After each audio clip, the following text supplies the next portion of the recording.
Hey, good evening, everyone. So happy to be back, finally doing webinars again. We really have missed them, and I've been wanting to get them on the calendar.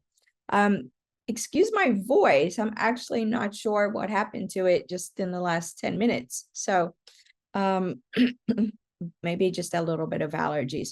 So I hope all of you are doing well. For any of you that might be new to me, my name is Amy Utsman, and I'm a professional medium and psychic now for just over 16 years, and have had the honor and privilege of doing readings for people globally, nationally and globally. So tonight, we're here to talk about what happens to relationships in the spirit world. And so I like to just dive in with that. But here's how tonight works. So we're going to talk about relationships. I'm going to for about 15 minutes. And then you'll have a good, hopefully up to 30 minutes of Q&A time. So if any questions come up while I'm speaking, put them in the Q&A box, okay? Not in the chat box, but in the Q&A box. And then when it's time for Q&A, Nancy Shield, you see her name on there, I'm sure. She will be coming on. She's my partner, not only in life, but in work as well.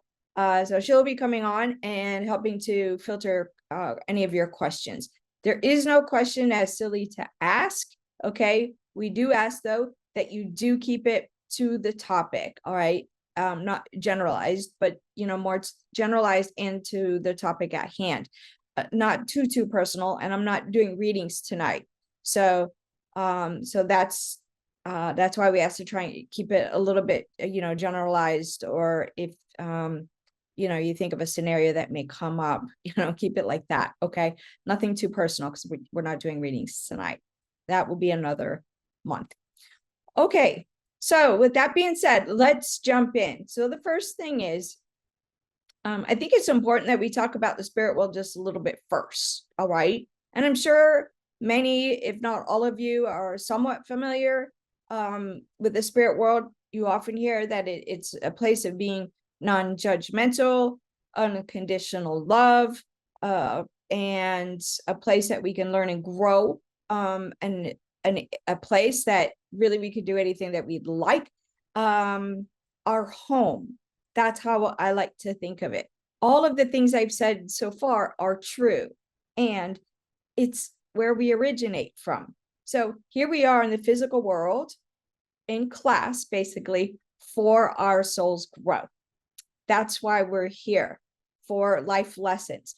And some of you may wonder, why did I sign up for so many life lessons? I get it. I understand, but that is something that you chose to do ahead of time, which includes the people that you are surrounded with, the families that you're born into, friends, acquaintances, people that have crossed paths with you, that have left an impact in one way or another, people that have been shared with you.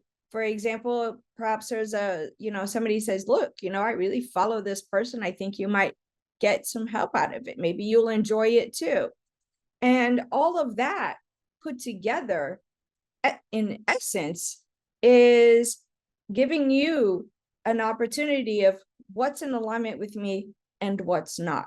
When it comes to the spirit world, there really isn't any judgment. There's no judgment about how we handle our relationships here, as long as we're in alignment with ourselves and we're being kind, caring, and compassionate, not harsh and mean, right? Because again, we're talking about dealing with things as much as possible that is in alignment with the self and love, right? And sometimes that comes down to the love of the self even. So that being said, just because you're placed within a family, or you have chosen to come within that family, or other people around you, just like how I've already described, people coming into your paths and such. I'm not going to reiterate the whole thing. So just as that has been mentioned, that doesn't always mean it's ideal for you. It doesn't always mean that an individual won't traumatize you in some way, shape, or form. It doesn't always mean that, a relationship will last a lifetime for you, right? So in that situation, I mean, we've got, divorces, we've got people that do traumatize us, we've got people that maybe we outgrow, we just are no longer seeing eye to eye. There's so many scenarios at play. And we deal with it one way here in the physical world. In the physical world, a lot of times it is embedded in just about every single culture that I can think of. Family is family, and you stick together no matter what. And then you feel yourself, maybe you feel like you're an outsider. So what do you do with that, right? Well, perhaps you be yourself and understand others may not grow and change like you, so try to be understanding. Every single person in this world, whether you care for them or don't care for them, whether you're in alignment or not in alignment with them, every single person in the physical world has a purpose. Every single person offers something in the physical world. Now, again, we may not be in alignment with them and we may not. So now what happens? Let's just take it from the perspective of family, friends, and acquaintances. Okay, let's just take it from that scenario, right? So what happens now? Let's just say you have somebody that maybe you have an ex, right? Somebody that you were in a romantic relationship with, and perhaps maybe they didn't treat you the best. Perhaps they had gone so far as leaving you traumatized, right? Or any person. What happens then? Let's just say they get to the spirit world before you, or vice versa. It really doesn't matter. But what happens with them? Well, just as we're on our own journeys here and at different, I like to think of it as soul levels of development within our own souls, if you will. Okay. It's not a one is better than the other. It's we are all on our own soul's journey. And some of us maybe have been here more times than others. So we would have grown a little more. Okay. So if you take it from that point of view, you can look at it a little bit more objectively and say, oh, now I see what that person offers in my life. Again, maybe it's not a perfect alignment, but at least you get an understanding of, that's why I'm surrounded by these individuals, right? So now let's just say, again, you've had somebody that perhaps is an ex that didn't end well, or somebody in around you that you know or knew, and they traumatized you deeply, which are so many forms, and they go to the spirit world and you're here. Let's just first talk about what happens with them. Well, first thing that happens is once we transition to the spirit world, we're all welcomed with unconditional love and no judgment. Now, that might be hard to understand, and I might touch on it for just a little bit, but we are welcome this way. We also have to go through a life review. Now, not everybody enjoys going through their life review. And, these perspectives are my perspective from what I understand from the amount of people I've spoken with in the spirit world. I've spoken with so many people in the spirit world, and there's commonalities within these things.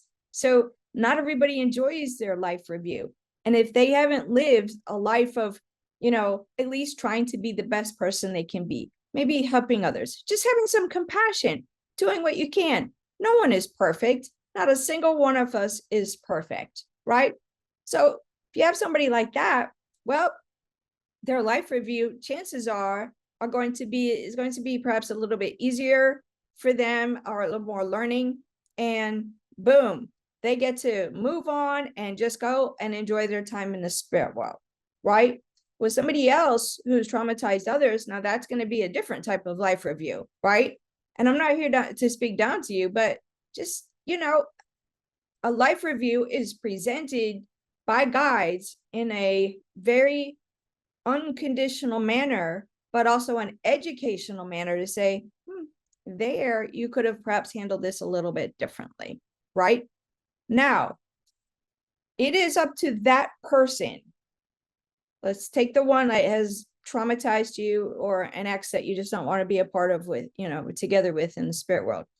First off, it is up to them. Do they want to learn, grow, and change?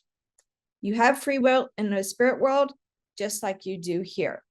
That being said, we don't carry the baggage of life into the spirit world. Also, though, our soul holds everything. So yes, some of those behaviors, they're not going to be heavy, they're not going to be judgmental, but maybe we might want to work and change in those, and not, maybe people didn't realize how they came across to others. That's very possible. Perhaps somebody had some form of mental illness and they may want to work on that, why they traumatized people the way they did, right? So it's up to them to decide to work on those things. Now, some people do, some people don't. It's up to them. Now, what about you? What about you? What about when you get there? Are you going to have to be with them? The answer is no. You have, again, free will just in the same way that you do here, right? So you may choose to make amends with that person, which happens often, happens very often, but that doesn't also mean that you always have to be with them 24/7. What makes a family here and a group of friends and associates around you here in the physical world does not necessarily make the same group in the spirit world. Hear it again. What makes a family here for you does not necessarily make the same family for you in the spirit world, unless you want it to. Unless you want it to. So the good news is, my favorite phrase, and this came from someone in the spirit world, was, we're not lumped together like a bunch of grapes, That's how the man presented it. We're not just clumped together like grapes, Okay. So you get to meet other people, go do your things, perhaps make amends when you're ready with that person or not. You don't have to. It's, again, up to you. Ideally, we want to continue our soul's growth in the spirit world, though. So that part is up to you. Now, let's just say you've signed up for a reading and you have an individual like this that decides to come to your reading. Some people will say, I don't want to hear from that person at all. I do not want to hear from them at all. I've had it a few times where somebody was just absolutely just adamant and very concerned about what that person would say to them. It puts the medium in a very funny position, because as a medium, your role is to be the voice of those in the spirit world.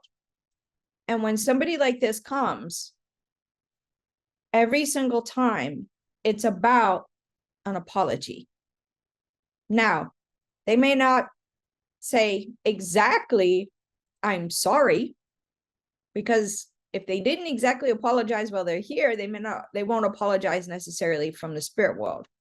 But they will explain that they now understand how their actions affected you, and they may explain why they were the way they were, so you can understand why they were the way they were.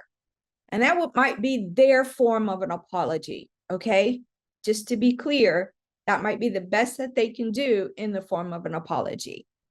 And in a situation like that, they will stay for a very short period of time, basically for as long as I was able to say what I just said, and then they will step aside and allow the loved ones that you do want to hear from to connect with.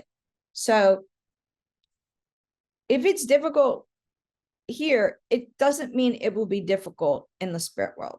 Okay, please start putting your questions in, because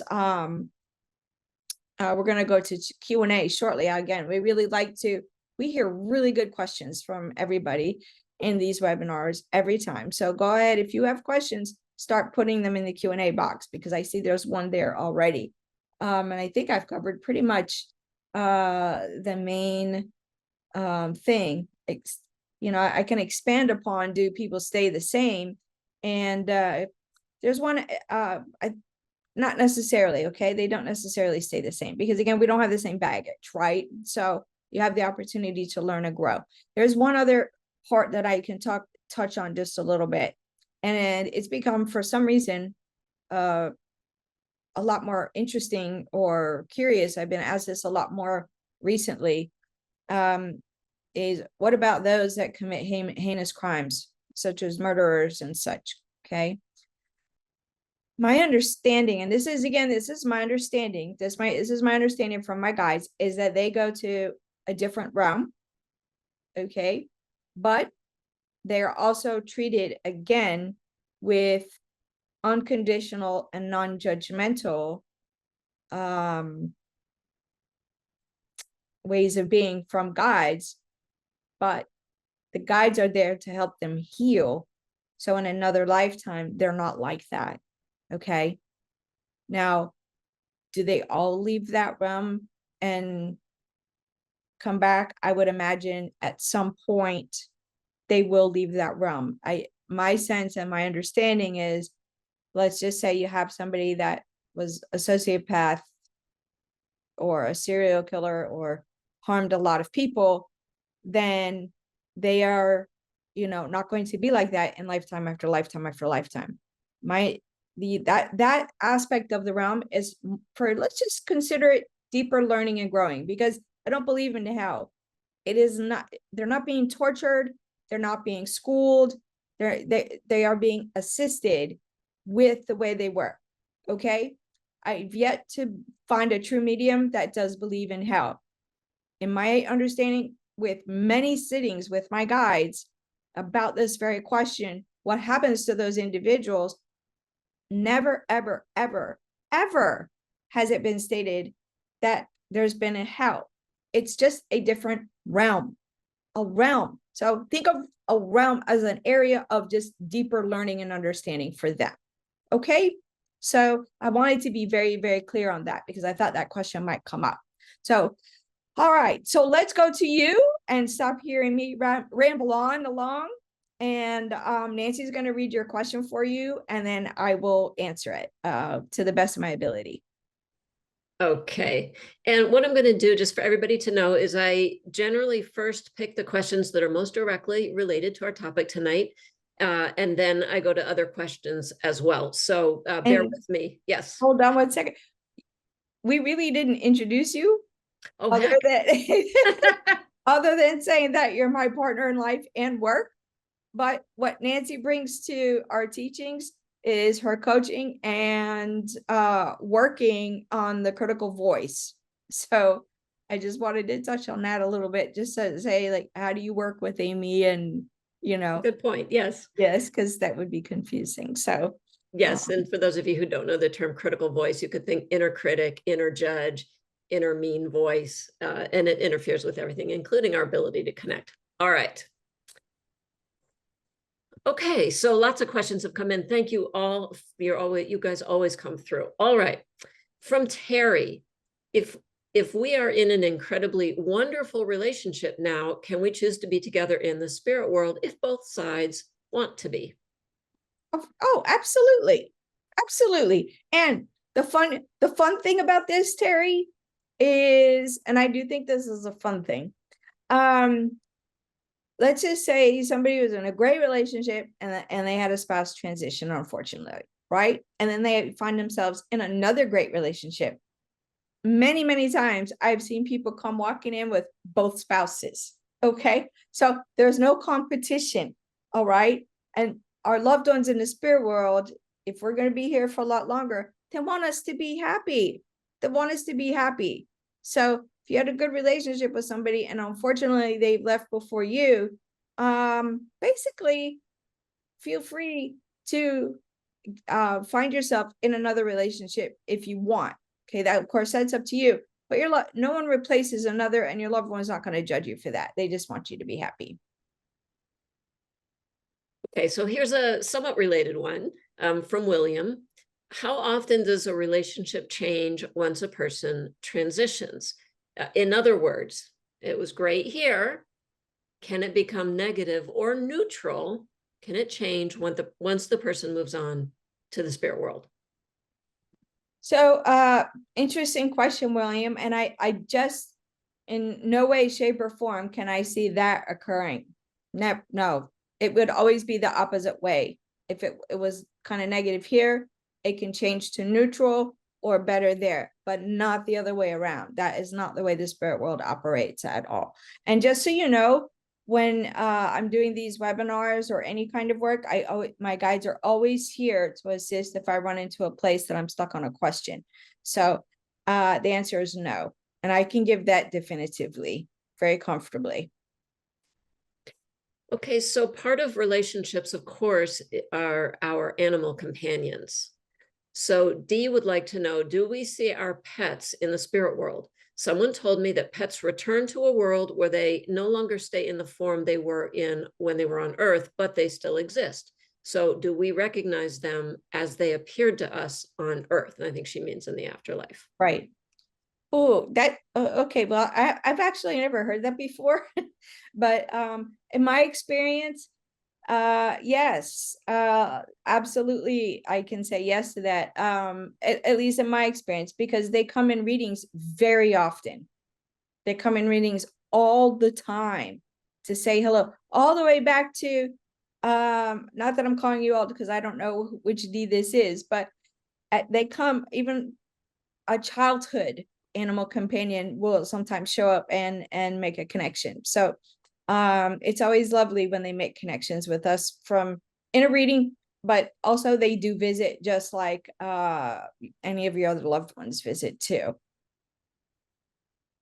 Okay, Jennifer would like to know, and Jennifer's not alone in this one. If my ancestor did not believe in mediums, and we all have those ancestors, and we have our present day people too. My Yes. ancestors didn't believe in mediums. Will they not come forward to say hello in the spirit world? I don't want to bother them if they're happy doing their thing wherever they are. Okay. So that is such a great question and such a fun question because it happens more than you think. So um I'm going to give you two very different examples, okay? So and before I do, very first thing I want to say is number one, we're never bothering them. We're never ever bothering them. They may be doing their things and go, "Ooh, so and so is thinking about me right now." They'll feel that. If there's an emergent situation, well, then sure, they'll come closer and at other times they will just visit because they want to visit. Okay, so now if they didn't believe in mediumship at all, and I've had several people who thought once you, in their words, once you die, that's it. There's no afterlife. Okay. Or mediumship is not possible because that's how I was taught. Well, I had one guy come in a reading and I was reading for his daughter.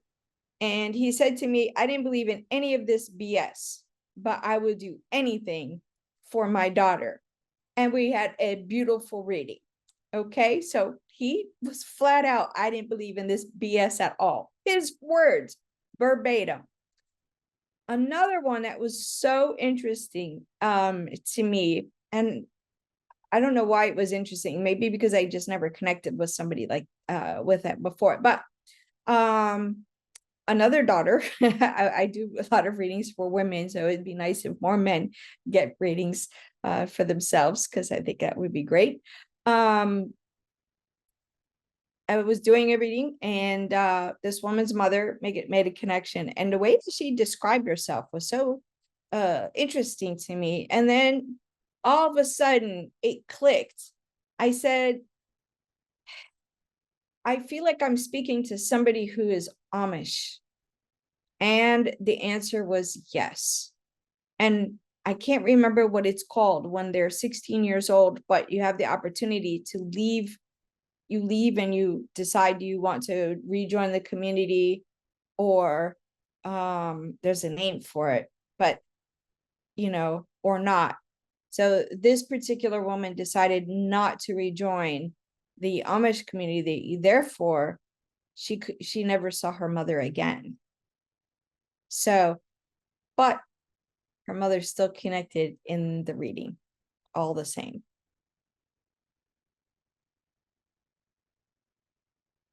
So I want to make a quick comment. There are a couple of questions or comments about roles that we take on as part of our soul planning. I'm going to hold off on those if we have time. That's great.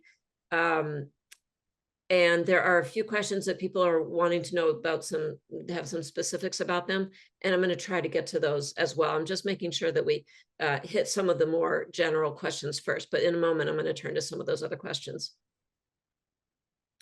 Where did it go now? Yes. Okay, Anonymous would like to know, if you are a shy or private person in this life, will you carry that personality with you over there? Oh, Anonymous, yes, you do, because personalities don't change. Now, that may sound contradictory to everything I've already talked about, because as a soul and growing and whatnot, but the essence of your personality is your soul, like the true essence. That's together. That one personality through every lifetime. It is the surrounding circumstances, or what you choose to decide to learn in this lifetime, that gives a different side to the core personality. Okay, so now, that being said, when somebody is quiet and shy and they make a connection from the spirit world, it is let's just say not always so easy, because from they're still shy. They're still shy, but they want to speak to their loved ones, and it can happen. Okay, so that doesn't change. It's the way they decide to communicate, that it's their way. It's every person's way, is how they decide to communicate, is the same way they communicated while they were here. So if they're shy and quiet, they're going to give the medium information in a way that the medium will understand it. It's not gonna be all of a sudden, they're not gonna be big and boisterous and like wanna, hold court and be the big person in the room. No, they're still gonna come across as very quiet and very shy. But once I establish trust with the medium, then there's a little better flow. So I hope that answered that question adequately for you. Okay, Amy, I have two questions, and they're both related to somebody being upset on the other side. And so so anyway, bear with me. They're both some specifics, but more broadly about somebody, a loved one in the spirit world, being upset. So here's the first one. My husband transitioned by suicide because of evil tenants who used his broken past to extort money from him. And then there's a little bit more to the story, but the individual says, now people are telling me that I shouldn't cry anymore because my husband will not cross over peacefully, or worse, he may end up as an earthbound spirit if he is filled with guilt due to the pain he put me in with his transition. Is this true? Okay. So again, This is anonymous, Amy. Sorry. okay, thanks, Anonymous. So again, this is from my experience and my understanding. Okay. I don't believe that people get stuck. I did when I first started, but over time, I gained a different understanding. Okay. So I'm always going to be clear about that, because in the beginning, I did kind of feel like maybe they did, but then I gained a different understanding. So, and again, now remember, Anonymous, we're not judged, okay? In the spirit world. And when somebody dies by suicide, well, they're all treated, everybody's treated differently, based on why they transitioned by suicide. Okay. Now, what was it? Would he be carrying, If he would become earthbound, if he'd be carrying guilt over her pain oh, and be okay. earthbound. All right. So, Anonymous says, okay, so I don't believe that they are, people are earthbound. Okay. And I, I don't think there's ever even been a story from a near-death experience about anybody talking about that. So that even lends more basis to my understanding. But again, everybody has a different, can only go by their understanding based on their experience. I'm always very clear about that. Now, as far as him carrying guilt, okay, when it comes to the spirit world, we lose the heaviness and the burdensome phrasing and feeling. So guilt is a human experience, not a spiritual experience. Okay. So when it comes to like judgment, or being critical of someone is a human experience. It's not a spirit world experience. So I'm really sorry about the loss of your husband, and through suicide, Anonymous, just to be clear, because that is a very tough scenario that far too many of us deal with. Okay. So let me just send that out to you. Now, what would happen in the case of your husband, most likely, is that he would get any assistance that he would need to show him why there might have been other opportunities, um, other ways for him to have handled his situation, other ways that he wouldn't have been able to make, other ways that he didn't see for himself. I can understand why you would feel that it was tenants, right? Like people paying like rent, tenants, like, is that the correct word? Yes. Okay. I could understand why you would use the word evil towards them. Because you would feel like that would be the final straw that pushed your husband in that direction. And I'm not going to tell you how to feel, but the word evil gives them more power than it gives you. So, you want to be more empowered by this. Not the loss of your husband, but not letting their negativity shift you into a more darker place than you may be in already as a result. And when I say darker, I mean, mood wise, depression and grief than that you're already in. Now, your husband, I've spoken with way too many people, young to old, who have transitioned by suicide. And never, ever, ever, ever, ever do I hear the word guilt. Sometimes they will say, um, you know, I didn't see how my actions would affect others. I'm sorry for the way I left. Notice my phrasing. I'm sorry for the way I left. That's a very, very common phrasing. I could see now that there was a different way.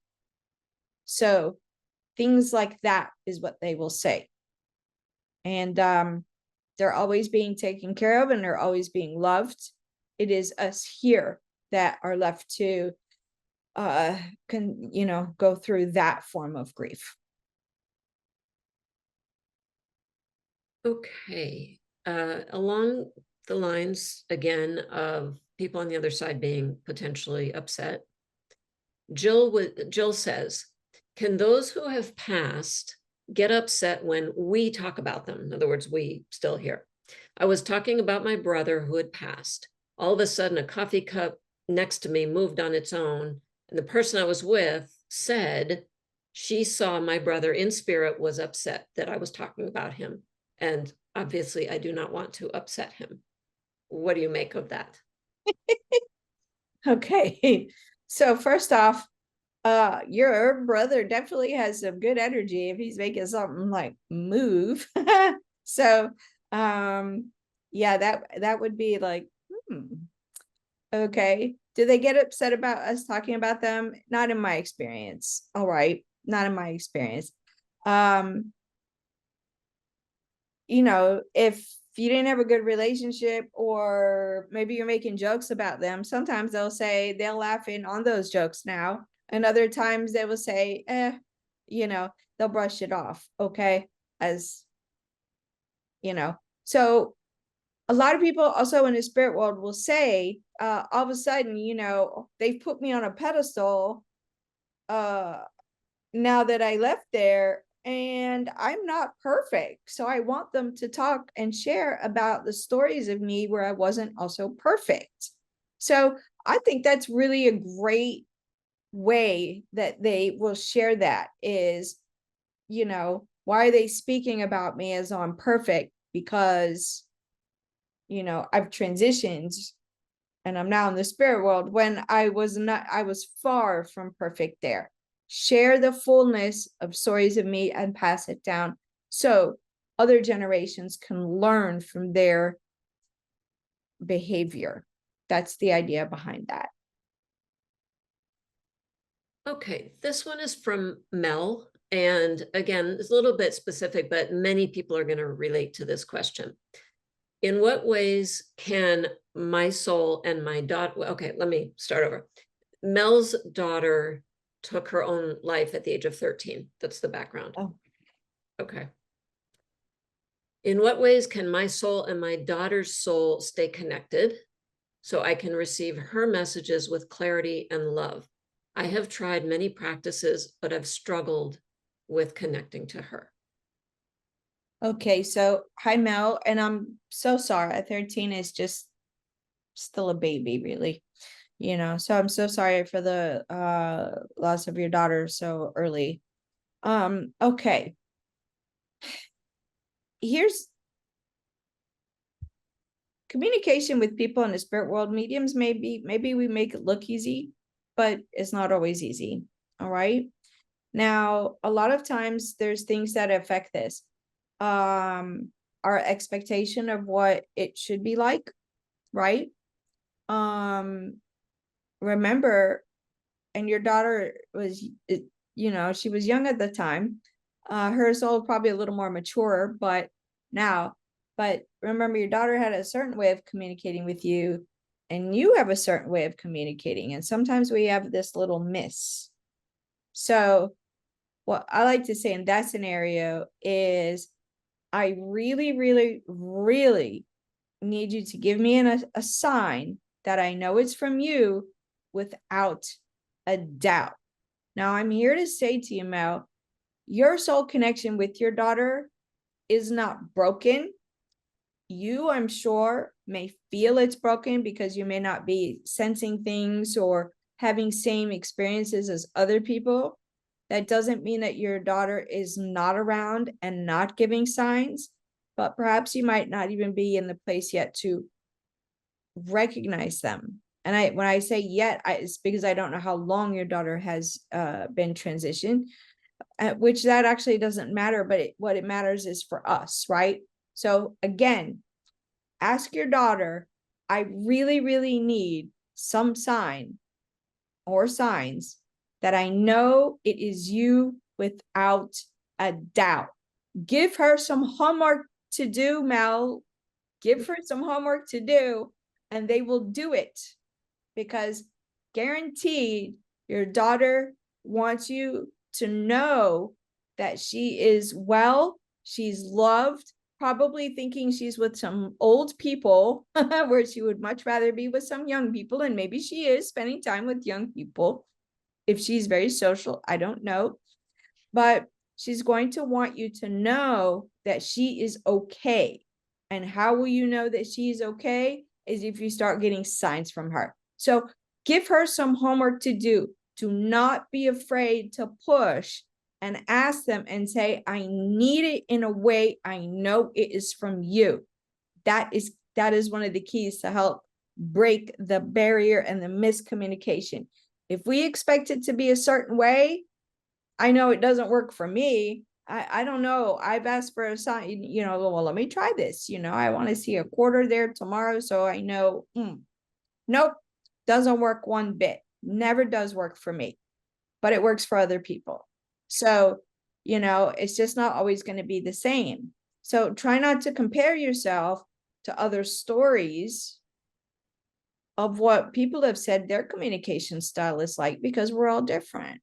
And I hope for those of you that have children in the spirit world are aware of helping parents heal. Nancy might put that in the chat. I'll do that while you're answering the next Yeah. question. Yeah, good point. Okay, so Kim would like to know, if someone lost a spouse, can the spouse reincarnate before the surviving spouse crosses over? Or do they generally wait for the surviving spouse to cross and then come back together? This is like a tongue twister. Did you get that? Yeah, I got it. Okay. All right. So this is Kim, is it? Kim. And I think I missed somebody's name before Mel. I didn't catch, I forgot to mention their name. So thanks for asking the question. All right. So Kim, okay. In my understanding is usually people wait to kind of transition, like reincarnate, like as a group, as some form of family group that you might be in. Okay. That doesn't mean same family members necessarily. They might play different roles, but my understanding is usually that doesn't start to happen. People don't generally start to come back, if they are going to come back, until like what would be your great grandparent level and beyond. Okay, that's number one.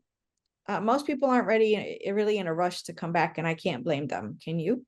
No, I can't blame them. So most people are not in a rush to come back. That being said, also, each lifetime is its own thing. So if somebody were to reincarnate, you could still connect to the lifetime you knew them to be in, but that's pretty rare because we're going back in time,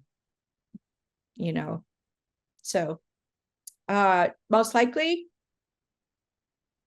your spouse will be part of the welcoming committee to see you and greet you, and hopefully if they're great, they will be front and center to come with you first. Okay. So I hope that answered that question for you. I think we could take another one. Okay. Okay. Probably the last one. This is from Julie. Okay. I've had a couple of readings in which my son comes through and he apologizes for not driving more carefully. He passed from a car accident. How does that square with the concept that life is pre-planned? It seems to me like contradictory messages. I'm sorry. And the name was? Julie. Julie. Okay. Hi, Julie. So it does seem contradictory, doesn't it? And I'm so sorry that your son transitioned that way. So some people will talk about the pre-plan. Some will, not all, right? And for some reason, and I don't know why, but for some reason your son feels the need to take ownership. His actions contributed to his passing by not paying better attention, right?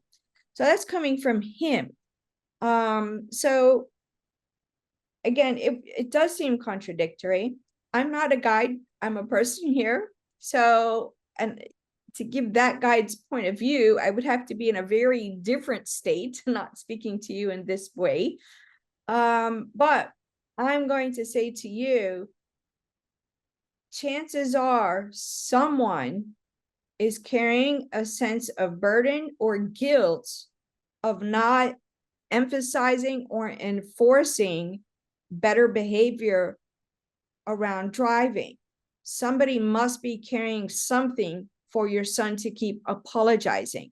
Otherwise, that would be a dumb conclusion for them. So, now we never want to judge anybody who is carrying a sense of, I wish I would have emphasized this more, or, maybe I didn't push hard enough. because we're all going to process our grief and adjustments without our loved ones here differently. So we never want to judge anybody. So if you know who that may be, please try not to judge them. Okay. But that's coming from your son for a reason. But that doesn't mean it still wasn't his time to go. Okay. So I know it sounds contradictory, but what he's trying to do is answer someone by saying, I did this, not you didn't teach me how to have good and safe driving ways. That's what's happening there. Okay. So I hope that answered your question, Julie, for you. Yeah, she said, thank you. You're welcome. I see it there. Thank you. Yeah. So I have one last question here. I think is a okay, really great. great way to end. So it's really a perfect question. This is from William. We hear that our loved ones, sorry, I try to pronounce my words. We hear that our loved ones are always around us, but what does that really mean?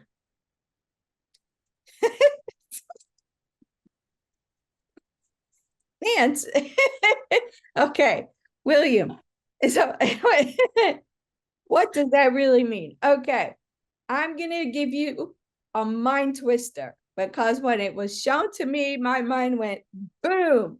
Excuse me, how am I supposed to explain this? Okay, so follow along. I had there was I can't remember if I got this from someone in the spirit world. I think it was, who said, I can split my soul. And I was like, what? In my mind, I was like, what do you mean split your soul? That sounds horrible, right? But what they were telling me was, I can be everywhere all at once with all family members at the same time. So that's what they mean by that. When is it? Oh, they're around you all the time. Now, that being said, two things to watch for. Number one, if you all of a sudden find a time or in a day that everybody says, I'm thinking about so-and-so and I'm thinking about so-and-so, and it's all within a matter of on the same day, well, you know, they did one of those being around everybody all at the same time kind of things. All right. I do think that they kind of come and go. All right. But they always can be aware. So in a sense of always having, you know, this, you know, parents, if you're a parent, people, they seem to have some kind of intuition, you know, eyes in the back of your head, kind of, you know, something's going on. So they're always aware that it's like having antennas. Is everybody in my family okay? And my friends that I'm like concerned about, they're always a little bit aware of that, okay? Right? Always aware. And then sometimes they decide, I'm going to go sit with this one a little longer. Or every morning, I will sit and have my coffee with them, like, you know, we always did. That doesn't mean that they're really drinking coffee because, of course, they don't have a body. But they may have that ritual with you every day. Sometimes they won't. Sometimes you get a visit, and this is, I call it a flyby visit because I'll say, oh, so and so's here. And then, oh, they left. So it was a quick check-in. They just here and gone. And other times it might be a longer visit where you actually might feel like someone is with you or here in your mind or any of those things. I mean, I know we've done a video on YouTube on signs and how to know the difference if it's your imagination and signs. And that would be a good video to watch to help you differentiate between your imagination and signs.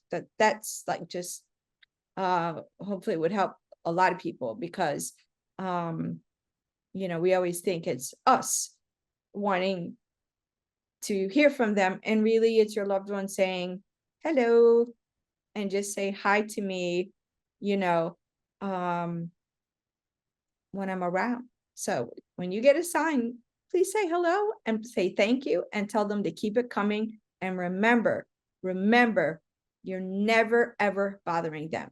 They want to connect with you as much as you want to connect with them. So with that, we will leave you for this evening. And thank you so much for joining and your very good questions. And we look forward to doing more webinars. We have another one coming up next month in May. And at the moment I cannot remember the topic, but it's under events. It's visit dreams. Oh, visit dreams. Okay. Yeah, another good one. So thanks everybody for joining. Thanks for your good questions as always. And we look forward to seeing you on the next webinar. All right. Have a great evening. Take very good care of yourselves. Okay. And yeah, see you next time. Good night, everybody.